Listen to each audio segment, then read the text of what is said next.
Yang saya hormati Pak Menteri BUMN, Pak Erick Thohir, Pak Gubernur Jawa Barat, Kang Emil, Gubernur Jambi, Pak Haris, juga senior kita Bang Hatta Rajasa, Pak Sutrisno Bahir, Mas Derajat, Ustadz Adi Hidayat, kemudian juga Pak Prof Didi. Ini kalau disebut semuanya begitu banyak tamu-tamu kehormatan, Pak Sekjen, semua saja yang saya hormati.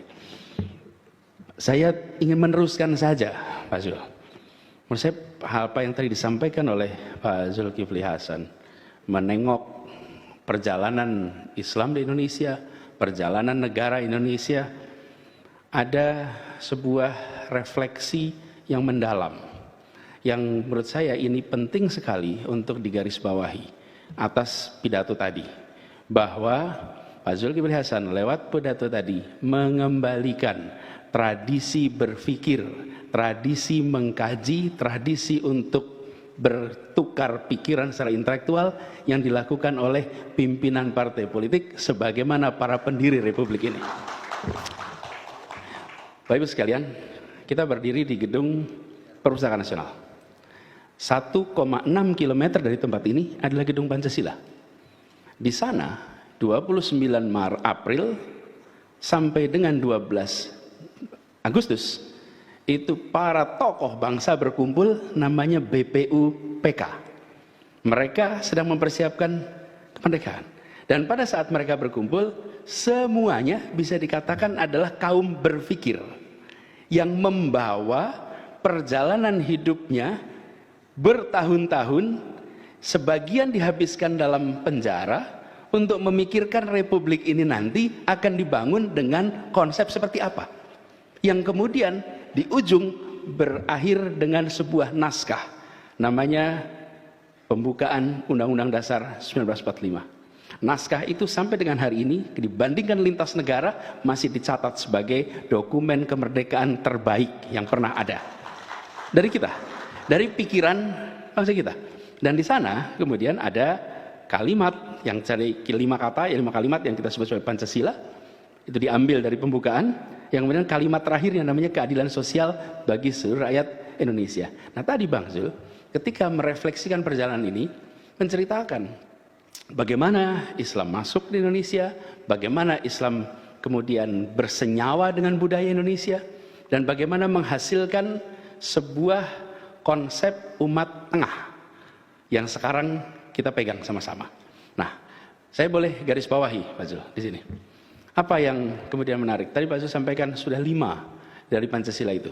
Ada 1, 2, 3 sudah jalan, yang keempat dan 5 ini masih catatan. Dan memang yang kelima, keadilan sosial bagi seluruh Indonesia, inilah PR terbesar kita. Lalu Pak Zul tadi menggarisbawahi, tidak mungkin terjadi persatuan tanpa ada keadilan. Nah, di sini saya ingin teruskan sedikit Pak Zul, bahwa kalimat Bhinneka Tunggal Ika yang juga banyak dibahas. Di sini ada gambarnya Garuda Pancasila, lambang Garuda, di bawahnya Garuda Pancasila. Itu ada kalimat yang tadi digunakan juga oleh Pak Zul dalam menggambarkan Bhinneka Tunggal Ika. Apa kata terpenting dari 3 kata itu? Kata terpentingnya adalah tunggal. Tapi akhir-akhir ini kita menganggap kata terpentingnya adalah Bhinneka. That is a problem. Dan ketika kita bicara umat Islam sebagai umat yang di tengah, maka umat Islam harus mengembalikan fokusnya kepada tunggal. Kenapa? Bhinneka itu beragam, tunggal itu satu, ika itu ini. Bahasa Sanskerta, kalau bahasa Jawa sekarang iki. Iki, iku, kui itu akar katanya ika. Kata kuncinya tunggal. Jadi beragam yang satu itu. Nah untuk ini, maka tadi ceritakan Kang Emil, Kroasia seperti apa, India seperti apa. Problem yang dialami mereka, yang tidak dialami kita, para pendiri Republik ini sadar persis asal usul tidak bisa dipersatukan. Yang bisa dipersatukan itu adalah tujuan. Ketika mencoba mempersatukan asal usul, yang terjadi malah perpecahan. Oke? Karena itulah kita mencapai tujuannya. Apa? Kenapa kita memilih jadi tunggal? Karena kita menginginkan hadir keadilan sosial bagi seluruh rakyat Indonesia. Jadi kenapa yang beragam ini memilih untuk jadi tunggal? Karena kita dijajah, kita mengalami opresi, Kita ingin merasakan keadilan, kita ingin merasakan kesejahteraan. Untuk itulah kita harus bersatu. Jadi bersatu itu bukan mempersatukan asal usul, tapi bersatu itu mempersatukan tujuan. Problem muncul ketika asal usul harus dipersatukan. Apa yang terjadi?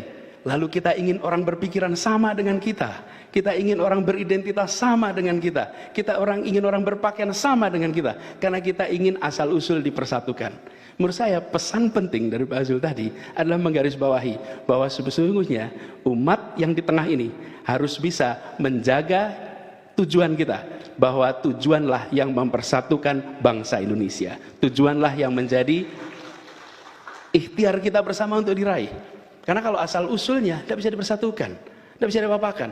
Saya lahir dan besar di Jogja, saya lahir dan besar di Makassar, saya lahir dan besar di Bandung, tidak ada yang bisa kita kerjakan. Tapi tujuan itu bisa. Nah, akhir-akhir ini dorongan kita justru lebih banyak pada membicarakan tentang menyamakan asal usul yang ini tidak mungkin tercapai. Sehingga Bhinneka Tunggal Ika, kata kuncinya adalah tunggal. Dan ini Pak Zul, yang Islam sudah bersenyawa, menurut saya harus kita garis bawahi betul, bahwa umat Islam di Indonesia sudah bersenyawa, kita semua sudah bersenyawa. Saya mengistilahkan bersenyawa karena Indonesia terjadi, Islam di sini penting sekali karena dia menjadi salah satu unsur besar. Kenapa istilahnya persenyawaan? Persenyawaan itu adalah pertemuan unsur. Untung dulu belajar kimia ini kira-kiranya. Kita semua belajar kimia. Unsur antar unsur bertemu menghasilkan unsur baru. Kalau percampuran tidak menghasilkan unsur baru. Tapi kalau persenyawaan menghasilkan unsur baru. Oke. Yang Lampung tetap Lampung, yang Sunda tetap Sunda, yang Jawa tetap Jawa, yang Bugis tetap Bugis, tapi menjadi unsur baru yang namanya Indonesia. Karena itu Indonesia ini bukan sekedar percampuran. Indonesia itu adalah sebuah persenyawaan. Tapi Sunda tetap, Jawa tetap, Bugis tetap, tapi ada unsur baru namanya Indonesia. Sama, yang Islam tetap Islam, yang Hindu tetap Hindu, yang Buddha tetap Buddha, tapi menjadi Indonesia. Di situ problem India, di situ problem yang terjadi di Yugoslavia. Karena mereka tidak mencapai persenyawaan. Di kita terjadi persenyawaan. Nah sayangnya akhir-akhir ini persenyawaan itu diturunkan lagi. Seperti H2O, hidrogen dan oksigen menghasilkan air. Dalam air ada hidrogen? Ada. Dalam air ada hidrogen, ada oksigen? Ada, ya. Apakah air oksigen? Bukan. Apakah air hidrogen? Bukan. Air itu bukan oksigen, air itu bukan hidrogen, tapi adalah keduanya. Nah kita sudah jadi air, tapi yang dibahas oksigennya, hidrogennya. Kita sudah jadi Indonesia yang ditonjolkan unsur-unsurnya. Jadi begitu bicara Indonesia, bukan Indonesianya, tapi unsurnya yang ditonjolkan. Bang Zul hari ini mengingatkan umat Islam harus bisa menjadi yang di tengah, yang tidak justru menonjolkan, tapi justru menjaga perasaan kesatuan Indonesia. Jadi saya memaknai apa yang dipidatokan oleh Pak Zul tadi. Bang Zul ini merefleksikan perjalanan kita, menyadarkan kepada kita semua bahwa ini sudah menjadi sebuah persenyawaan, dan di dalam persenyawaan itu ada unsur umat Islam, dan umat Islam yang menjaga persenyawaan itu adalah umat Islam yang moderat, umat Islam yang di tengah. Itulah yang menjadi penjaga. Jadi saya ingin memberikan memberikan konteks betapa yang disampaikan tadi itu sangat penting untuk kita sadari.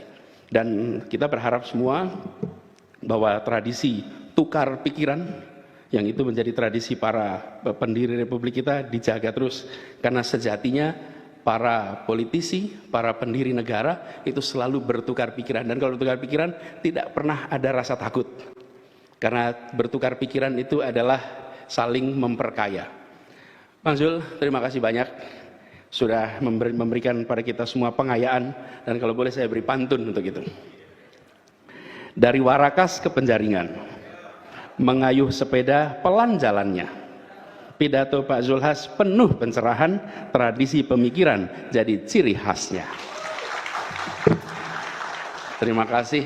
Semoga ini terus menjadi ciri khas bukan saja dari Bang Zul, tapi juga menjadi ciri dari Partai Amanat Nasional yang berada di tengah untuk bisa mendorong bukan saja bicara dalam konteks elektoral, tapi juga dalam konteks teknokratik. Terima kasih. Assalamualaikum warahmatullahi wabarakatuh.